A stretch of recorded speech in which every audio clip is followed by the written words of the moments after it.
यह कौन सी इन्वर्टर की पीसीबी है, नाम मुझे नहीं मालूम पड़ता है और वो नाम मैं पूछता भी नहीं हूँ। तो आप लोग को आइडिया होगा तो आप बताइएगा, कमेंट करिएगा। और ये डेड है, मतलब बंद है, नहीं चालू नहीं हो रहा है। तो ये पीसीबी ऑलरेडी कहीं पे दिखाया हुआ है, यहाँ भी देख रहे हैं। तो मैं एक बार कोशिश करूँगा इसको चालू करने की, क्योंकि ये रिपेयर किया हुआ रहता है तो यही समस्या होती है कि अभी आप देखिए ट्रैक को घसा हुआ है, कम्युनिकेशन का यहाँ पे देखा गया है। तो मैं एक बार क्लीन करूँगा अपने हिसाब से थिनर से और फिर आगे बढ़ते हैं। तो पहले मैं क्लीन कर लेता हूँ, फिर वोल्टेज वगैरह चेक करेंगे, फिर पूरी सर्किट लगाएंगे। देखने के लिए स्टार्ट करने की कोशिश करते हैं, देखते हैं होता है या नहीं होता है।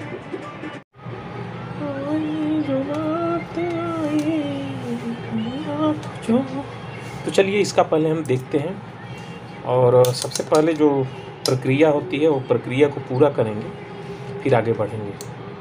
प्रक्रिया कैपेसिटर तक हमको सप्लाई लाना होता है, तो शॉर्टिंग के लिए सबसे पहले चेक करेंगे। तो इधर देखते रहिए।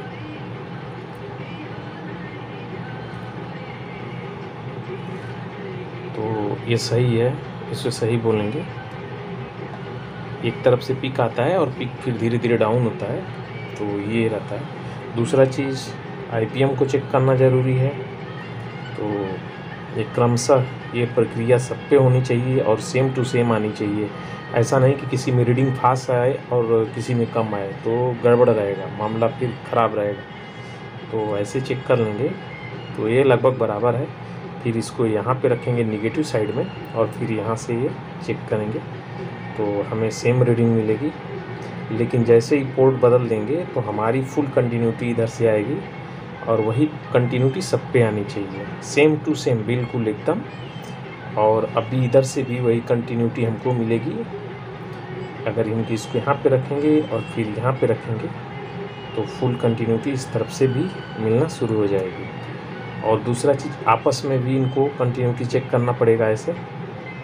तो ये रीडिंग अगर सेम टू सेम आती है तो चलेगा, अगर जो ज़्यादा आती है, किसी में ज़्यादा किसी में कम, तो दिक्कत है। अब मैं पावर ऑन करता हूँ और मीटर चेंज करूँगा, क्योंकि अभी मैं दूसरे मीटर से लगाऊँगा। तो डिजिटल मीटर से वोल्टेज चेक करेंगे। तो चलिए वोल्टेज भी देख लेते हैं। ये मेरा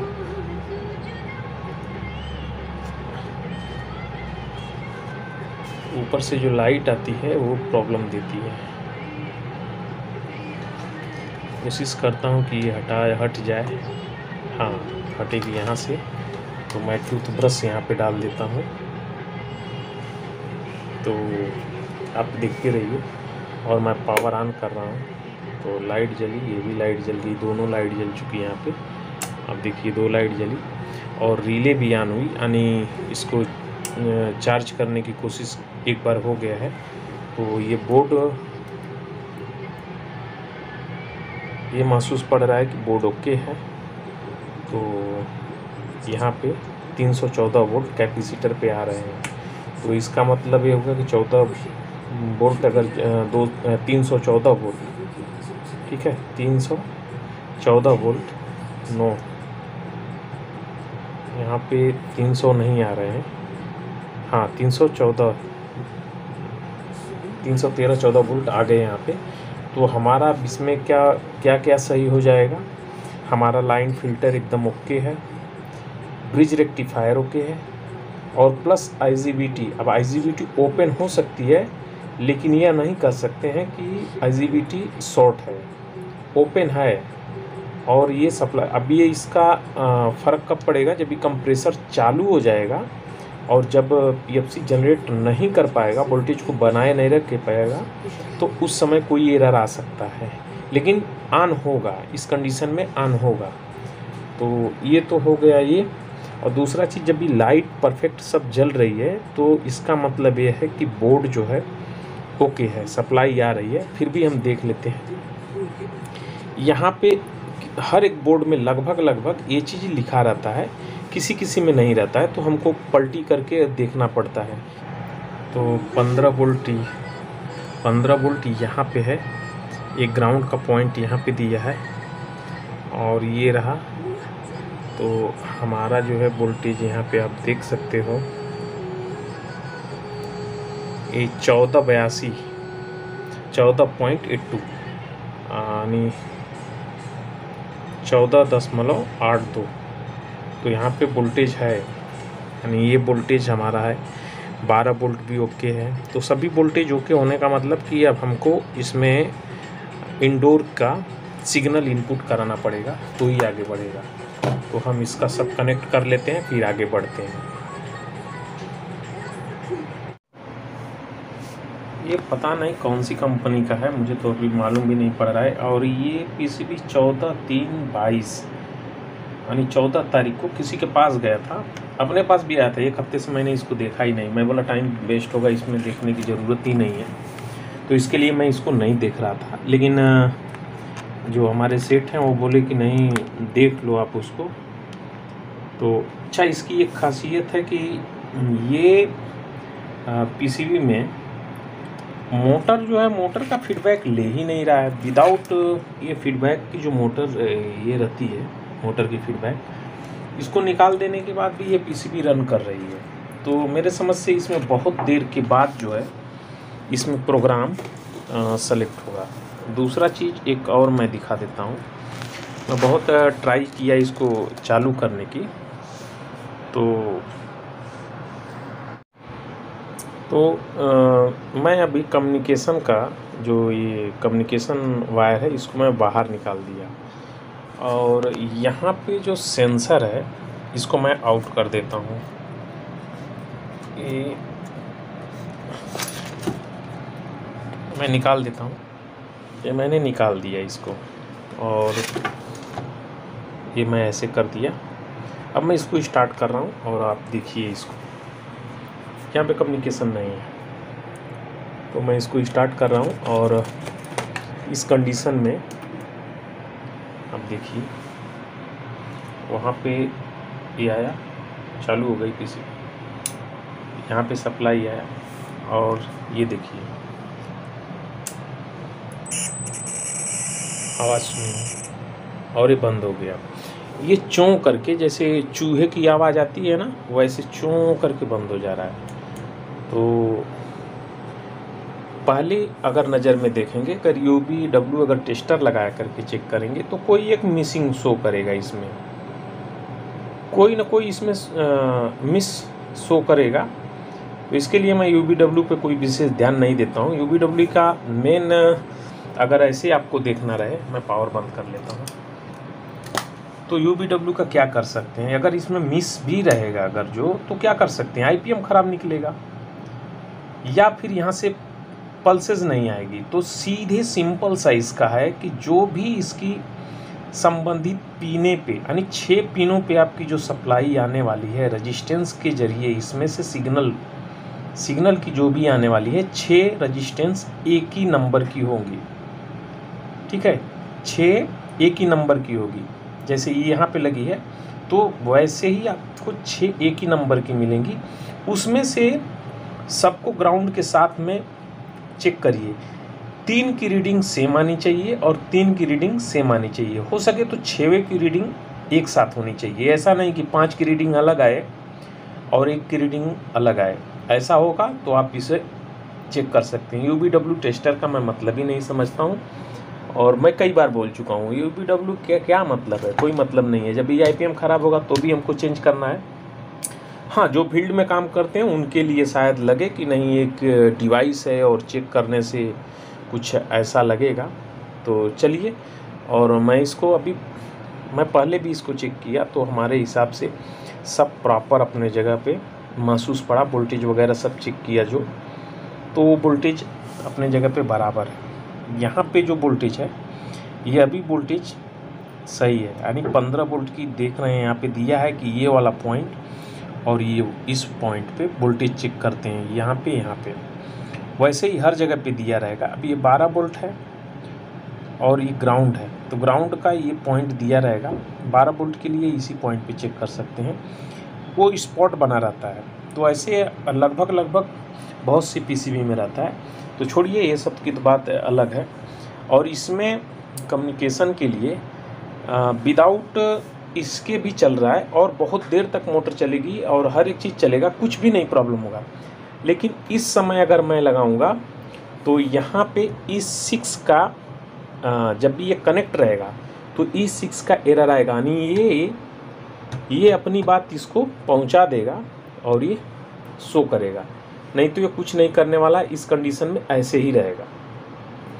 तो चलिए मैं अब भी इसको ये वापस किस लिए आया, वहाँ से वो लोग क्या इसमें देखे, वो मुझे नहीं समझ में आया। और मेरा पहले से ही जो काम है मैं अपने हिसाब से चलता हूँ। तो यहाँ पे आप देखोगे, बहुत ध्यान से देखिए, तो ये पिने ड्राई थी, ठीक है, नंबर 1 ये पिने ड्राई थी। रिपेयरिंग करने के लिए सभी लोग तैयार हैं, कैसे करते हैं अब वो जाने, उनका तरीका अलग होता है, अलग अलग सबका तरीका अलग है। जैसे मैं करता हूँ तो कुछ लोग को नहीं पसंद आएगा, तो भाई अलग बात है। यहाँ पे भी बहुत ऐसे ही आप देखिए, तो मैं साफ़ किया इसको थिनर से। तो अब मैं इसको वापस लगा रहा हूँ और चालू करके देखता हूँ। तो सबसे पहले मैं ये सेंसर लगा देता हूँ, क्योंकि सेंसर लगा देना उचित है। तो ये मैंने सेंसर लगा दिया और मैं इसको कम्युनिकेशन का वायर कनेक्ट कर देता हूँ। तो कम्युनिकेशन का वायर मैंने कनेक्ट कर दिया। अभी मैं इसको ऑन कर रहा हूँ। तो ऑन करने के लिए मैं प्लग अपना लगा दिया, और जैसा कि आपको मालूम है कि विदाउट प्रोटेक्शन मैं नहीं चालू करता हूँ। तो ये 3 बल्ब सीरीज में है और अभी ये सप्लाई आ गई यहाँ पे। तो अब हमें वेट करना पड़ेगा, क्योंकि ये तो 3 मिनट के बाद ही अपना जो कुछ भी कहना होगा इसको कहेगी। और इसकी जो प्रॉब्लम मुझे मेरे समझ में जो आई वो मैं आपको बताऊंगा पहले, लेकिन ये चालू हो जाने दीजिए। तो इसमें जो हमारे समझ में प्रॉब्लम आया, नंबर 1 तो यहाँ पे ये मिस्टेक था, लेकिन सेंसर निकाल देने के बाद इसमें चूं करके आवाज़ आता है। लेकिन सेंसर वही जब भी कनेक्ट कर देता हूँ और सब बराबर कर देता हूँ तो एक अलग ढंग से इसमें वो हो रहा है। पहली इसमें मुझे जो फॉल्ट मिला हमारे समझ से, वो था यहाँ पे जो गंदा, जो छोटे छोटे मॉइस्चराइज पार्ट थे वो इस आईसी पे भी थे। और ऐसा नहीं है कि ये आईसी कोई छोटी मोटी दिखने में लगती है, इनका बहुत बड़ा योगदान इसमें है। तो ये हुई और ये हुई, तो ये वही चीज़ है जो 358 जो होती है, तराजू जो मैं बोलता हूँ बार बार। और तराजू को मैं आपको किसी वीडियो में तराजू को एक लेबल करके दिखा दूंगा कि कैसे ये काम करती है। और इसमें तो एक चीज़ ये कि जो फ़ैन का है ये मुझे अभी भी नहीं समझ में आया, और पता नहीं क्या कैसे है, क्योंकि फीडबैक नहीं ले रहा है। तो हो सके कि आउटडोर में लगने के बाद इसकी अगर फीडबैक नहीं मिले तो समस्या आवे, ऐसा हो सकता है। तो इसमें रस्टी का एक था, और दूसरा मुझे ये मिला जो ड्राई वाला सेक्शन, मुझे महसूस हुआ कि नहीं यहाँ पे ड्राई है। वो दो चीज़ मुझे समझ में आया। और ऐसा है, फिर रोकता हूँ, स्टार्ट होने के बाद ही फिर बात करेंगे। तो आप देखिए अभी यहाँ पे बल्ब भी जलने लगा, और ये मैं दिखा देता हूँ, बंद हो गया। तो बंद हो गया। अभी मैं फुल इसको प्रोटेक्शन से फ्री करता हूँ और फिर देखते हैं इसको। हमारे लिए समस्या ये पड़ जाती है कि जब भी इसमें कोई इंटर हो जाता है तो मैं डिस्टर्ब हो जाता हूँ, और डिस्टर्ब होना स्वाभाविक है, क्योंकि कोई भी आएगा तो अगर जानकार व्यक्ति यहाँ पे आता है तो अच्छी बात है। और आप लोग भी कोशिश करिए कि रिपेयर करते समय आपके पास कोई ना रहे तो अच्छा है। अगर रिपेयरिंग करते समय कोई भी बंदा है और उसको नॉलेज नहीं है किसी चीज़ का, तो आकर के आपका दिमाग खाने के अलावा कुछ नहीं करेगा। तो बेस्ट यही रहेगा कि आप काम छोड़ दीजिए, उस टाइम उससे बात कर लीजिए, जो भी समस्या है उससे बात कर लीजिएगा। आने वाले समय में ये आपको यही सब मिलेगा पूरे।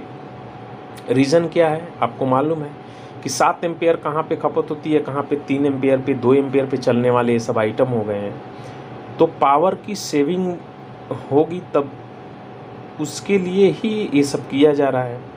और जैसे जैसे कस्टमर यानी ग्राहक जो है, उपभोक्ता इसके पीछे जागरूक होगा, तो आपको रिपेयरिंग के लिए जाएंगे तो ये नहीं चल पाएगा कि आप इन्वर्टर को निकालिए और सादा बना करके दे दीजिए, नहीं चल पाएगा। तो आप लोग को एक्टिव होना पड़ेगा। तो वही मैं अगर किसी से मैं बात करता हूँ और बोलता हूँ कि नहीं आप अभी यहाँ पे मल्टीमीटर का यूज करना सीख लीजिए, कम से कम जैसे मान लीजिए कोई प्रॉब्लम आती है तो आप जा कर के ये वोल्टेज चेक करना है आपको, सेंसर फेलियर है कि नहीं है वो आपको साइट पे ही डिसाइड कर लेना है कि अगर ख़राब है तो उसको करिए। इसमें अगर कुछ महसूस पड़ता है तो जो कंटिन्यूटी पे आप चेक कर सकते हो, रजिस्टेंस आप कभी कंटिन्यूटी पे बोले तो एक नॉर्मल है, कंटिन्यूटी बोले तो रजिस्टेंस के जरिए जो होना चाहिए वो चीज़ को आप समझिए, तो उसको समझ लेंगे तो आपको बहुत बढ़िया रहेगा। तो अभी ये वापस चालू हुआ तो मैं दिखा देता हूँ।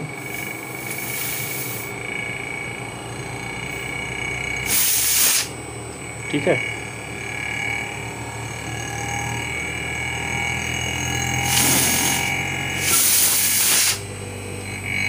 तो